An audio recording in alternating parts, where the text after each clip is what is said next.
Let's go to the One Nation leader, Pauline Hanson, who joins us from her home in Queensland. Good to talk to you, Pauline. Just on that, this anti-Semitism scourge, which is ongoing. I've discussed it with you over the past 2 years. I just don't think our state or federal governments have done enough to stamp this out. I think the New South Wales government has gotten stronger over time. It was weak at the outset, but I don't see anything from the federal Labor government that has really increased their effort here at all. I don't think they have either, Chris, and I agree with you. We've seen that they try to bring in hate speech laws, but when you still see Imams on the streets crying out their hatred and it shouldn't be allowed, I just stop it straight away. The police, you were right, the police are frightened to actually come out against them. The members of Parliament are frightened to come out against them because they don't know the repercussions that's going to happen. It's just been let to get this stage in this country. They feel they just go out there and do whatever they want to do and they get away with it. So until you've got strong leadership to come down hard on anyone that preaches any hate right across the board, whether it's neo-Nazis, whether it's, Islamophobia or, hate against anyone, the Jewish community, should never have happened to them.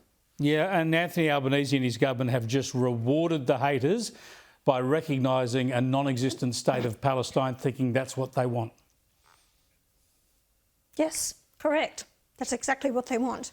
And they're spreading the tentacles throughout this country. They're not reined in on a lot of issues. So anyway, it's something that I will keep pushing forward to expose it for what it is and show the government up for what they're doing. All right, let's talk about immigration, something where you've been a strong voice for decades and where you've been consistent. The Liberal Party looks like having a bit of internal turmoil over the immigration debate at the moment. I want to have a look at this email from Andrew Bragg, Liberal senator, that he sent out to members of the party. He says, many argue that the salvation for Australian housing would be to cut migration. We should look to the Menzies era for a solution. Immigration is, that's the end of Andrew Bragg there. He's supporting high levels of immigration. And let's go to another quote here from Andrew Hastie. These are both written postings to their supporters and their members. Andrew Hastie says immigration is out of control. It's bidding up housing prices and rents and destroying our fragile social cohesion. Families have never had such a rotten deal. Buying a home feels impossible. Now, obviously, you would agree with the Andrew Hastie version there, but it just seems to be troubling that the Liberal Party has such divergent views there that they can't find some common ground here, because no one is actually arguing to get rid of immigration. It's just about the level and the controls around it. Chris, that tells me they're not in tune with the grassroots Australians. Now, I went to Melbourne on the weekend for a rally against mass migration, and the people are angry. And it doesn't just stop with housing, rental accommodation. It's also in the hospital, the education, nursing homes, infrastructure, roads. Wherever you go of a morning, the roads are just, congested because of the high numbers that we have coming into the country. So it's a flow-on effect as well. And he says, well, it won't change the matter. And he wants to go back to Menzies. Well, Menzies was 70 years ago. That was just after the Second World. Totally different circumstances to what we have now. And you've got over 70 to 80% of people saying the immigration is very high. And those people that are saying, no, let more in. These are people, when you have 30% of Australians are actually born overseas, they're the ones that are wanting to bring in their own families. They still want more to come in because they want to bring out their own loved ones into Australia. We can't cope with it, Chris. That's why I believe cut it right back to about 150.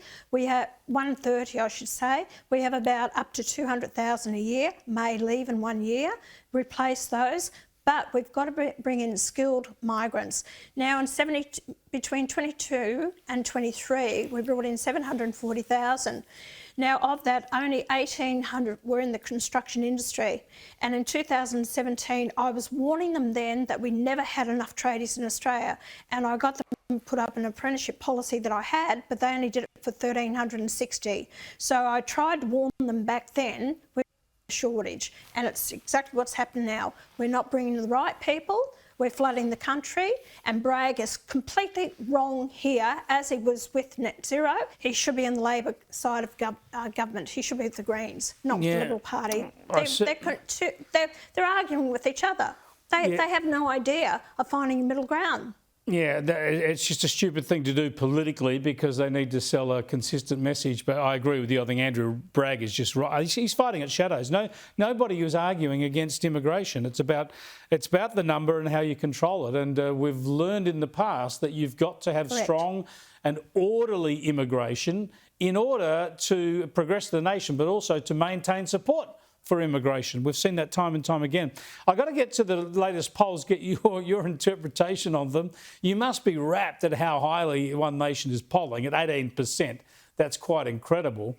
But I want to focus on males, Gen X males. That's males sort of in their late 50s and below, I suppose. You must be really appealing to. What are we talking about here? The tradie cohort, or do you know who's coming to you as a party?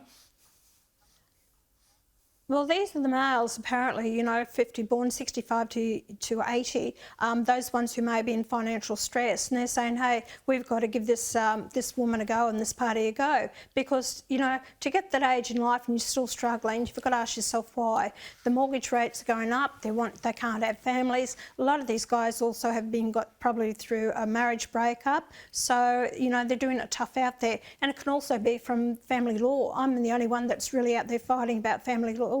And many of these issues, Chris, as well. So I appreciate all the support that I'm getting. And Demos, who came out, they said that we're looking at possibly 12 lower house seats. That One Nation now, if an election was held, that we'd have a good chance of winning. So One Nation is doing extremely well. I'm very buoyed by that.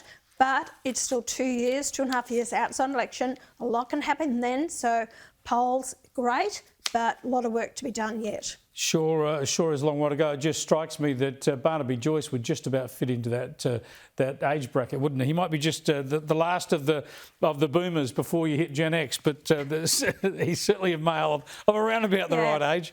Thanks for joining us, Pauline. Appreciate it. Pauline Hanson there, live from Queensland.